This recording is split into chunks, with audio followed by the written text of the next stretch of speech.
File மெனுவில் ஆட்டோமேட்டில் picture package command click பண்ணுறீங்க.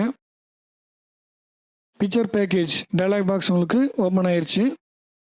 இது எதுக்கு இந்த கமாண்ட் வந்து உங்களுக்கு எதுக்காக யூஸ் ஆகுதுன்னா, ஒரே இமேஜை பல சைஸில் பிரிண்ட் எடுத்துக்கிறதுக்கு இது யூஸ் ஆகும். ஓகேங்களா. இது வந்து அதிகமாக வந்து ஃபோட்டோ லேபில் தான் பயன்படுத்திகிட்டு இருக்காங்க. ஓகேங்களா.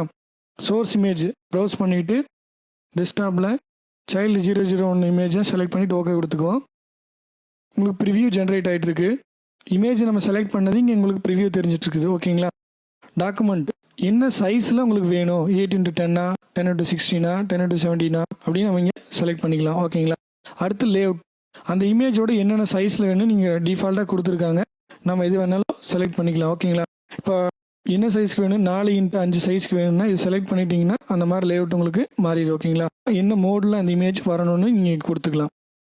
ஃப்ளாட்டாக 4 லேயர் செலக்ட் ஆயிருந்துச்சுன்னா, இப்போ நீங்கள் லேஅவுட் பார்க்குறீங்க இல்லையா, அந்த இமேஜ் அத்தனையும் வந்து ஒரே லேயராக இருக்கும். இதை நீங்கள் டிசேபிள் பண்ணி விட்டுட்டீங்கன்னா 4 இமேஜ் தனித்தனி லேயராக உங்களுக்கு உள்ளே டிஸ்பிளே பண்ணும். ஓகேங்களா. லேபிள்னா என்னென்னா, இந்த டெக்ஸ்ட்டு, இந்த ஃபோட்டோகிராஃப்க்கு நம்ம என்ன டெக்ஸ்ட்டு கொடுக்கணும், அந்த டெக்ஸ்ட்டு ஃபாண்ட் என்ன வரணும், ஃபாண்டோட சைஸ் என்ன வரணும், அப்புறம் என்ன கலர் வேணும் அப்படின்னலாம் இங்கே நம்ம சூஸ் பண்ணிக்கலாம். ஓகேங்களா. அடுத்து இந்த லேஅவுட்டை நீங்கள் எடிட் பண்ணணும்னா எடிட் லேஅவுட் பட்டன் கிளிக் பண்ணிங்கன்னா picture package edit layout dialog box உங்களுக்கு ஓப்பன் ஆயிரும். அதில் இந்த லேஅவுட் ஃபைலோட நேம் இங்கே கொடுத்துக்கலாம். உங்களுடைய பேப்பர் சைஸ் என்ன யூனிட்டில் உங்களுக்கு வேணுமோ அந்த யூனிட் செலக்ட் பண்ணிவிட்டு பேப்பர் சைஸ் நீங்கள் மாற்றிக்க முடியும். இங்கே தெரியுதுங்களா, ப்ரிவியூ தெரியுதுங்களா, அந்த இமேஜ் எல்லாம் எதுவும் வேண்டாம்னா டெலீட் ஆல் கொடுத்துறீங்க, எல்லாமே டெலீட் ஆயிரும். திரும்ப உங்களுக்கு ஒரு இமேஜ் வேணும்னா ஆட் ஜோன் பட்டன் கிளிக் பண்ணிங்கன்னா ஒரு இமேஜ் தன்னால் கிரியேட் ஆயிரும். நம்ம செலக்ட் பண்ணிக்குவோம். இந்த சைஸையும் நம்ம மாற்றிக்குவோம். ஓகேங்களா. 16x10 வச்சுக்குவோம். டெலீட் பண்ணிவிட்டு ஆட் ஜோன் பொசிஷன் வந்து 2 நம்ம நகர்த்தியும் வச்சுக்கலாம் இங்கே. ஓகேங்களா. Add zone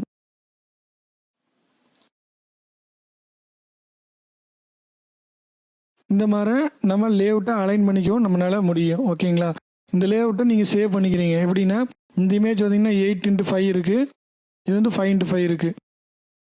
8x5 2 photos, 5x5 3 photos. இந்த மாதிரி ஃபைல் நேம் கொடுத்துட்டு இந்த செட்டிங் அப்படியே நீங்கள் சேவ் பண்ணிக்க முடியும். சேவ் செலக்ட் பண்ணுறீங்க, file name new layout save பண்ணிக்கிறீங்க.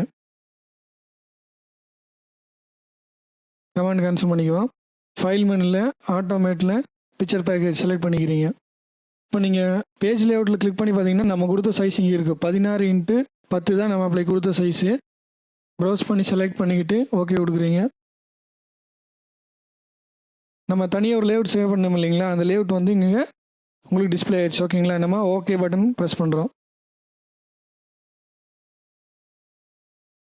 இப்போ நீங்கள் ஸ்க்ரீனில் பார்க்குறது நம்ம கொடுத்தோம் இல்லைங்களா, அந்த லேஅவுட்டுக்கு அந்த ஆக்ஷன் உங்களுக்கு நடந்துகிட்ருக்கு. ஓகேங்களா. இப்போ ஆக்ஷன் எல்லாம் கம்ப்ளீட்டாக முடிஞ்சிருச்சு.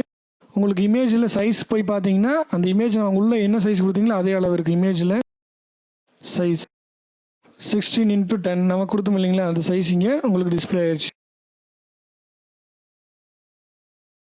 இதுதான் பிக்சர் பேக்கேஜ்.